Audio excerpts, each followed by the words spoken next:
Smiley Sharma. Ismaili, ये बताओ कि यूक्रेन का सफ़र कैसे शुरू हुआ, कितनी देर हो मैं 4th ईयर मेडिकल स्टूडेंट हूँ, तो 4 साल हो गए मुझे जो यूक्रेन में रहते हुए। क्या करने गए थे? Medicine, MBBS। क्या हालात रहे अब ये पूरा जब ये वॉर शुरू हुई? अच्छे भी नहीं कह सकते, मतलब हमने सफ़र तो बहुत किया है, पर हम एटलीस्ट वापस आ गए तो अब थोड़ा ठीक लग रहा है। जब वॉर शुरू हुई तब क्या हालात थे, और जब वॉर शुरू होने के बाद क्या हालात क्या रहे? बॉम्बिंग होती थी, मिसाइल्स छोड़ी जाती थी, एयर स्ट्राइक्स होती थी, शेलिंग्स होती थी, हर टाइम वो रुकते नहीं थे। और जब भी ये न्यूज़ आती थी बोलते थे कि बेसमेंट या मेट्रो में चले जाओ या बंकर्स में चले जाओ। तो हमारा फ्लैट बहुत दूर था मेट्रो से, तो हमें बहुत दिक्कत होती थी वहाँ पे चल के जाना, भाग भाग के, कि कुछ भी हो सकता है बीच में। तो फिर हम एक जगह पे चले गए, बंकर्स में चले गए। जितना सामान था बस हम वही लेके गए थे, और जितना खाना था हमने उसी में गुजारा किया इतने दिनों तक।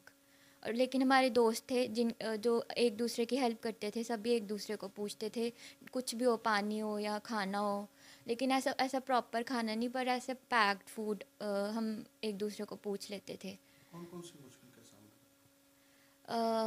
हम मतलब बाहर नहीं निकल सकते थे, और जो ये स्टोर्स होते हैं खाने वाले, वहाँ पर बहुत लंबी लाइन लगी होती थी। अगर आप खड़े भी हो सकते हो वहाँ पे, तो आपको ये नहीं पता कि आपकी टर्न कब आएगी, तब तक शेलिंग की आवाज़ें आ जाती थी। तो कुछ ले नहीं सकते थे बाहर खाने के लिए। बट स्टिल हमारे वहाँ पे EPO वाले हैं, उन्होंने प्रोवाइड किया जितना हो सकता है, मेट्रो स्टेशन पे दिया सभी बच्चों को, जितना हो सकता था उन्होंने सबकी हेल्प किया है। तो हमें भी मिल गया था उनकी वजह से खाना। अभी भी हैं वो सर वहाँ पे बच्चों को निकाल रहे हैं।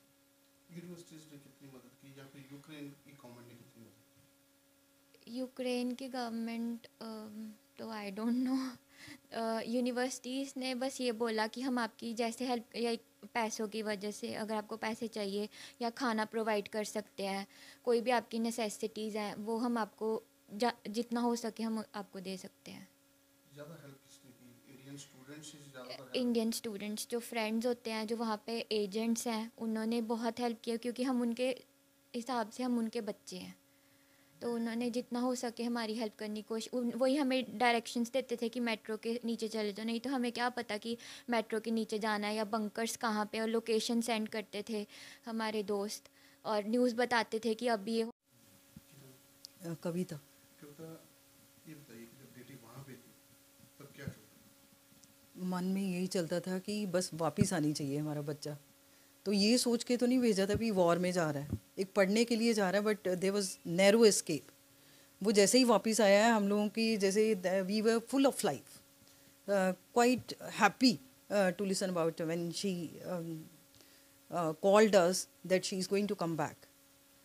जब वॉर चल रही थी, बेटी से बात होती होगी, क्या? And it was very very stressful, बहुत ही स्ट्रेसफुल था। हम लोग जैसे ओवरनाइट फॉर लास्ट 6 नाइट्स ना हमने प्रॉपर जो है स्लीप नहीं ली। This was mean these days were quite stressing days and full of tension, and we were just thinking about कि बस बच्चे वापस आने चाहिए, हमारे पास आने चाहिए, चाहे जैसे भी हो। And we are very thankful to God. और the next is government of India, जिन्होंने हमारी हेल्प की और बच्चों की हेल्प की वापस आने में। एंड दिस इज़ बच्चों ने व्हाट। तो वहाँ पे खाना नहीं खाया था। हाँ, उनके जब क्या ये ऐसे the very third day, first day तो ये मेट्रो स्टेशन पे थे अंडरग्राउंड। हमें तो ये भी नहीं पता था कि मेट्रो स्टेशन पे अंदर आगे नीचे कोई बेसमेंट पे बच्चों की सेफ्टी के लिए कुछ है, ऐसा कुछ नहीं पता था। ये तो हमें सिर्फ अपने बच्चे से पता चला कि हम बेसमेंट पे, हम यही पूछते थे कि किस तरह से वहाँ पे how you are living your life over there without food and water, कैसे किस तरह से सर्वाइव कर रहे हो। लेकिन जब बच्चे ने हमें बताया कि नहीं नहीं कोई बात नहीं, सेफ़ है mom, you don't worry about, हम आ जाएंगे वापस, हम ठीक हैं। And the very next day they were shifted to bunkers. और वो जो कंडीशन थी, it was a worst condition. हम लोग mean the whole family, as we are in a joint family, we don't have any distinction between the kids. हम बस यही the overnight हम लोग यही सोचते रहते थे कि पता नहीं बच्चा वहाँ पे कैसा है। और ये एक मिक्स्ड सी फीलिंग हमें आती थी कि क्या करें, हंसे कि रोए कि बच्चा वहाँ पे है, ना तो पानी ना द खाना अवेलेबल है. And mean whenever they wanted to try to come forward, to come out of that bunker, तो ऐसे ही ये लोग बताते थे कि हमें मिसाइल्स की आवाज़ आती है एंड बाहर नहीं आ सकते और कभी भी कुछ भी हो सकता है, कुछ भी. अब वापस आ गए हैं तो हमें तो ऐसे लग रहा है कि हमारी the life has come back to our souls, like we are very very happy. जैसे हमारा बच्चा आया है ऐसे हम प्रेयर करते हैं कि all should come back to India. Lokesh Sharma ਮੈਂ ਫੋਨ ਕੀਤਾ, ਪਹਿਲਾਂ ਉਹਨਾਂ ਨੇ ਪਛਾਣਿਆ ਨਹੀਂ, ਉਹ ਪਹਿਲਾਂ ਇਗਨੋਰ ਕਰ ਗਿਆ, ਛੱਡੋ 25-26 ਦੀ, ਮੈਂ ਕੋਈ ਨਹੀਂ, ਮੈਂ ਕਿਹਾ ਮੈਂ ਦੁਕਾਨ ਤੇ ਆਣਾ. ਫਿਰ ਮੈਂ ਤੁਹਾਡੇ ਕੋਲ ਪੁੱਛਿਆ ਜਦੋਂ ਜਾ ਕੇ, ਫਿਰ ਉਹ ਕਹਿੰਦੇ ਉਹਨਾਂ ਨੇ 3-3.5 ਦਿਨਾਂ ਤੁਸੀਂ ਉਹਨਾਂ ਨੇ 2 ਪੂਰੀ ਗੇਟ ਦੇ ਆ, ਇੱਕ ਸ਼ਰਮੇ ਦਾ ਵਾ ਬੇਟਾ, ਇੱਕ ਕੋਈ ਉਜਾਗਰ ਨਗਰ ਬੇਟੀ ਹੈ,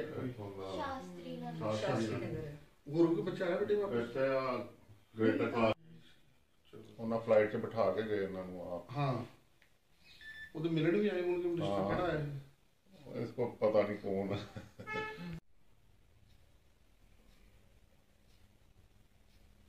ਕਿੰਨੇ ਵਜੇ ਆਏ ਬੇਟੇ ਰਾਤੀ? 6:30. ਫਿਰ ਆਪਣੇ ਆਪ ਹੀ ਟਿਕਟ ਕਰਵਾ ਕੇ ਆਏ, ਕਾਹਤੇ ਆਏ? आपके ग्रुप के हैं काफ़ी है ना? हाँ, एक शास्त्री नगर की है, वो मेरे ख्याल से कल तक पहुंच जाएगी. ਬਾਰਡਰ ਤੇ ਪਹੁੰਚ ਗਈ ਆ ਪਿੱਛੇ ਫਲਾਈਟ. ਆ ਗਿਆ, ਉਹਨਾਂ ਨੂੰ वो ਥੋੜਾ तो- ਰਿਲੀਫ ਮਿਲ ਗਿਆ. हाँ, करने प्रवास बाकी कर हम लोग यही प्रेयर कर रहे मॉर्निंग से कि ਸਾਰੇ ਆਣੇ ਚਾਹੀਦੇ. सारे आने चाहिए वापस. ਅੱਜ ਐਕਚੁਅਲੀ ਬਾਰਡਰ ਉੱਥੋਂ 1600 ਕਿਲੋਮੀਟਰ ਦੂਰ ਆ. ਟ੍ਰੇਨ ਮਿਲ ਗਈ ਬਾਈ ਚਾਂਸ ਉਦੋਂ ਇਹਨਾਂ ਨੂੰ, ਉਸ ਤੋਂ ਅਗਲੇ ਦਿਨ ਕਿਸੇ ਨੂੰ ਮਿਲੀ ਨਹੀਂ. ਬਲੀਵ ਕਰੋ ਕਿ ਇਦਾਂ ਜਿੱਦਾਂ ਤੁਸੀਂ ਬੈਠੇ ਹੋ ਨਾ, ਉਹ ਬਾਹਰ ਹੀ ਭਟੂਰੇ ਵਾਲੇ ਦੇ ਭਟੂਰੇ ਵਾਲੇ ਦੇ ਬਿਲਕੁਲ ਸਾਹਮਣੇ ਸਾਹਮਣੇ ਉਹਦੇ ਵਾਕਫ ਨੇ ਮੇਰੇ. ਉਹਨਾਂ ਦਾ ਇੱਕ ਤੇ ਮੁੰਡਾ ਨਾ ਉਹ ਜਿਹੜੇ ਕੀਮਤੀ ਉਹਨਾਂ ਦੇ ਉੱਥੇ ਆਉਂਦੇ ਰਹਿੰਦੇ ਘਰ, ਉਹ ਸ਼ਰਮੇ ਨੇ ਸ਼ਰਮੇ.